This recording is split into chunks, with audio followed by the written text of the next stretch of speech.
Lou Norman from Enormous Mobile Specialties on Buffalo Road. It's a time to answer tech questions for your vehicles. And tonight, we're talking about keys. So very needed to get into a car. And they come in different forms. But when it comes to older keys, we want to talk about the wear and tear on them and what that means trying to use them.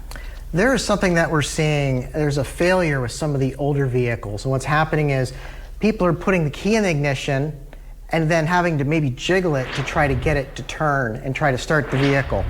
And as this progresses, this key could feel very tight when you're putting it in. And eventually, this key will no longer you can't even insert it into your ignition.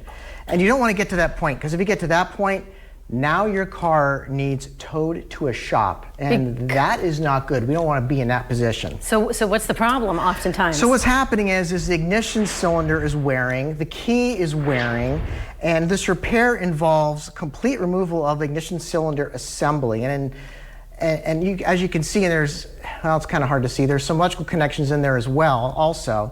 But a complete rebuild of the key cylinder is required, and we also need to make at least one brand new good key as well, because of course the other key is completely worn. Now, a shop should never rebuild this ignition cylinder with the severely worn out old keys. They need to use that new key that's going to be made. And in fact, I'm going to recommend that you replace all of the worn out keys with a new key that's cut, and it's going to work properly with that new cylinder. This is not cheap. This is not cheap. Pricing is dependent, but it's going to run $470-ish, maybe to $700, depends on the vehicle.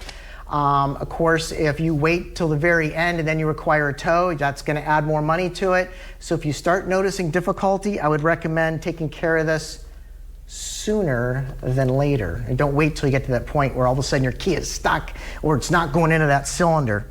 So if you are jiggling your key and you're trying to get it to turn, I would start thinking about getting that serviced for sure. Two things. Okay. So the foreign cars are going to more often than not have the higher price tag for the keys, right? Oh, sure. Okay. Yeah. And then also, let's say somebody brings this in and they're like, this isn't working. You find out this is going to cost about $650 to fix. And somebody's like, what?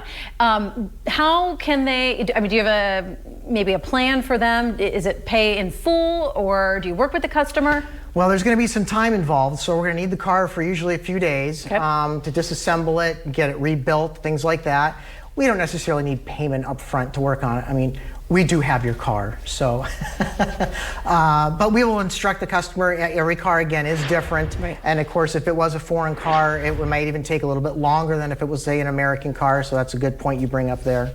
So if people would like more information about what our shop can do for them, they can check out our website at enormous.net or give us a call at 814-899-8885. Might be good to take a visit there and kind of check out your guys in action, or stop in over in Buffalo Road and Harbor Creek. That's right. That's right. And remember, if you have a question, maybe you're watching us, listening to us, and you're like, I want him to answer something for me, email us, news@erienewsnow.com. Simple as that. News, N-E-W-S, at erienewsnow.com. Send us your question and make sure that you put in the subject line, it's electric. You could also call our newsroom, or you could call Enormous Mobile Specialties again on Buffalo Road and ask for Lou. Lou, thanks.